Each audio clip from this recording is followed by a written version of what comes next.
KCR form హౌస్లో కూర్చొని చేస్తున్న రాజకీయ కుట్రలకు ఈరోజు రూపంగా కేటీఆర్ మారుతున్న వైనాన్ని గమనించాల్సిన అవసరం ఉంది. పూర్తి చంద్రముఖిగా మారిన చంద్రశేఖరరావు తన కొడుకును అస్త్రంగా ఈరోజు తెర మీదికి తీసుకొచ్చి రెండు టాస్క్లు, ఒకటి పొలిటికల్గా ప్రభుత్వాన్ని ఏ విధంగా బదనాం చేయాలి, రెండవది తన కొడుకుని ఎట్లా ఛాంపియన్గా తయారు చేసుకోవాలి. అదే ఇప్పుడు జరుగుతున్న తంతు. దాంట్లో హరీష్ రావు వెనుకబడ్డా, బీజేపీ ముందు పడ్డదా, ఇతరత్రాన్ని పక్కన పెడితే ఆయన కడుపులో మంటలకు కేటీఆర్ పొగ రూపంలో కనపడుతున్న వైనాన్ని మనం గమనించాల్సిన అవసరం ఉంది. సంవత్సరం కాకముందే ఏ రకమైన కుట్రలు చేస్తే మళ్ళీ మనం ప్రజల్లో ఉండగలమని చెప్పి ఇలాంటి ఒక పనికిరాని చెత్త టాక్టిక్స్తో ముందుకొస్తున్నారు. అధికారుల మీద దాడి చేసి కూడా సమర్థించుకునే స్థాయికి దిగజారిన మిమ్మల్ని ఏమనాలనో అర్థం కావట్లేదు. ఏ పదాలు తిట్టినా వేస్టే.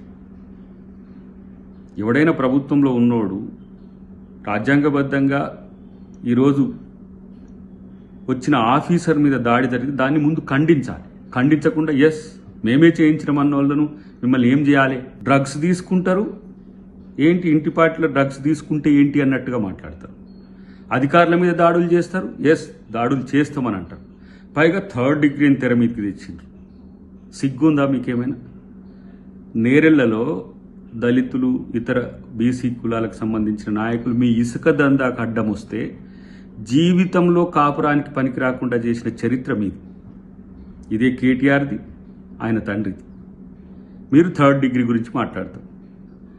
ఈరోజు అక్కడ జరిగిన సంఘటనలో ఎవరైతే దాడికి పురిగొల్పినరో, దాడిలో పాల్గొన్నారో వాళ్ళకు సంబంధించిన వారి విషయంలో కేసులు పెట్టి ఇమ్మీడియట్గా కోర్టుకు సరెండర్ చేయడం జరిగింది. దానికి 3rd డిగ్రీ అని చెప్పి ఈయన పోయి పరామర్శించి వచ్చినట్టు చెప్పి బయట ఏదో ప్యానిక్ సీన్కి క్రియేట్ చేయాలని ఒక కుట్ర కోణం దీంట్లో దాగి ఉన్నది.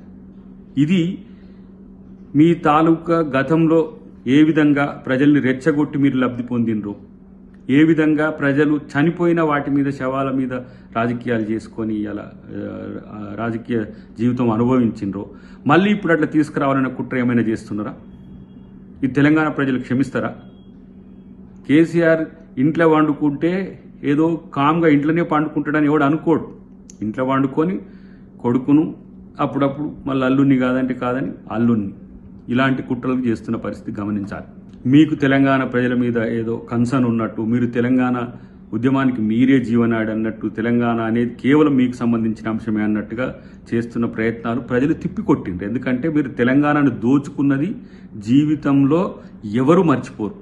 ఇప్పుడు బతుకున్న వాళ్ళు తెలంగాణ వ్యవస్థల విధ్వంసం పక్కన పెడదాం, అసలు మీరు తెలంగాణ పేరు మీద రాజకీయాల్లో మీరు సంపాదించుకున్న దానితోనే ఇలా మళ్ళీ ఊరేగుతున్నారు.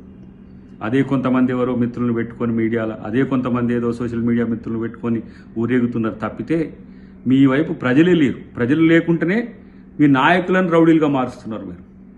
ఇదా రాజకీయ సంస్కృతి?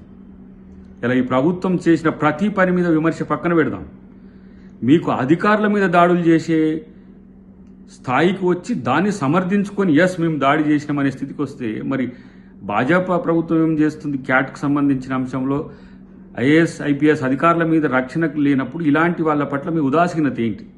మీరు కూడా ఇలా బీఆర్ఎస్ కార్యాచరణతో కలిసిపోయినరా? వాళ్ళు మాట్లాడే భాష మీరు మాట్లాడుతున్నారా? ఆలోచించుకోండి. డెఫినెట్గా ఇది కాంగ్రెస్ ప్రభుత్వం సమర్థవంతంగా ఎదుర్కోగలుగుతుంది. రేవంత్ రెడ్డి గారి చుట్టూ జరుగుతున్న సంఘటనలన్నీ కూడా తెలంగాణ ప్రజలు కూడా గమనిస్తున్నారు. తస్మాత్ జాగ్రత్త, ఇది మంచి సాంప్రదాయం కాదు. ఇలాంటి పరిస్థితి వస్తే తెలంగాణ ప్రజలు డెఫినెట్గా తిరగబడతారు. అది ఆలోచించుకోండి. ప్రజలకు ఆక్రోశం వస్తే దాడులు చేస్తారు, ఎవరి మీదనైనా కోపం వస్తే చేస్తారు. ఇట్లా సగవలుపుతున్నాడు కేటీఆర్ అండ్ కో.